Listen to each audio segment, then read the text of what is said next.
আপনারা সকলে জানেন যে গত বছর বাংলাদেশের শিক্ষার্থীরা যখন কোটা প্রথার বিরুদ্ধে তারা যখন আন্দোলনে নামলেন, ঠিক সেই সময়টাতেই প্রশ্ন ফাঁসের মতো একটা ঘটনাও সামনে চলে আসলো। পুরো বিষয়টাতে আমরা কিন্তু এটা জানি যে ভাইবা যখন হয় সেই সময়গুলোতে দলীয় বিবেচনায় প্রার্থী সিলেকশনের মতো ঘটনা বাংলাদেশে অতীতে ঘটেছে।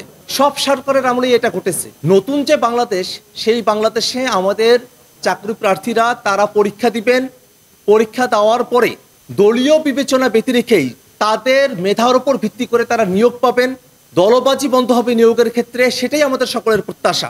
এবং সে জায়গা থেকেই সরকারি কর্ম কমিশন, পিএসসি তাদের নিয়োগ প্রক্রিয়া সেটা যেন দলনিরপেক্ষ হয়, সেটা যেন সরকারি দল বিরোধী দল সকলের একটা অংশগ্রহণের মধ্য দিয়ে হয়, সেই প্রস্তাবটাই আমরা করেছি।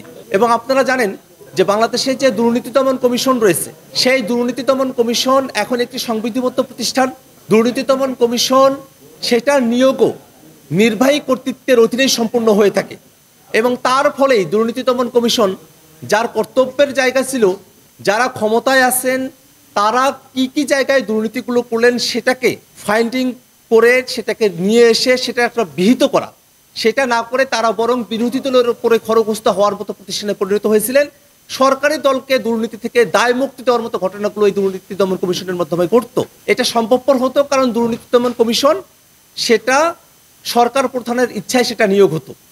কিন্তু যদি দুর্নীতি দমন কমিশন সেটা নিয়োগ করার ক্ষেত্রে একটা কমন বডি থাকে, যেটা দলনিরপেক্ষভাবে একটা স্বাধীনভাবে দুর্নীতি দমন কমিশনের প্রধান এবং অন্যান্যদেরকে নিয়োগ করতে পারবেন, সেক্ষেত্রে পিএসসিতে বা দুদকে যারা নিয়োগ হয়ে আসলেন তারা কোনো একক দলের কাছে দায়বদ্ধ থাকবেন না, তারা গোটা জাতির কাছে দায়বদ্ধ থাকবেন, এমন একটা ফর্মুলার কথাই আমরা বলেছি।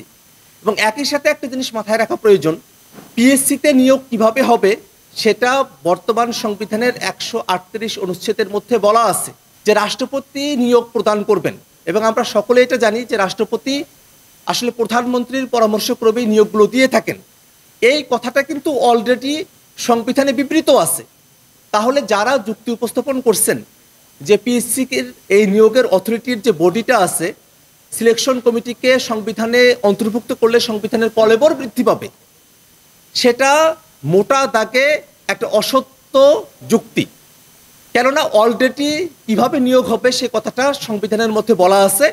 সে জায়গায় রাষ্ট্রপতি প্রধানমন্ত্রীর পরামর্শক্রমে করবেন, এই কথাটার পরিবর্তে একটা সিলেকশন কমিটি গঠিত হলো, সেই সিলেকশন কমিটির কথাটা সংবিধানে উল্লেখ থাকবে।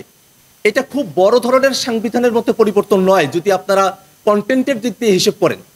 কিন্তু যদি কনটেক্সটের দিক দিয়ে আমরা হিসেব করি, তাহলে এক ব্যক্তির হাতে নিয়োগের অথরিটি না থেকে একটা দলনিরপেক্ষ সিলেকশন কমিটির মধ্য দিয়ে স্বাধীনভাবে একটা নিয়োগ প্রক্রিয়া সম্পূর্ণ হলো, সেই একটা বড় ধরনের পরিবর্তনের মধ্য দিয়ে আমরা যেতে পারলাম।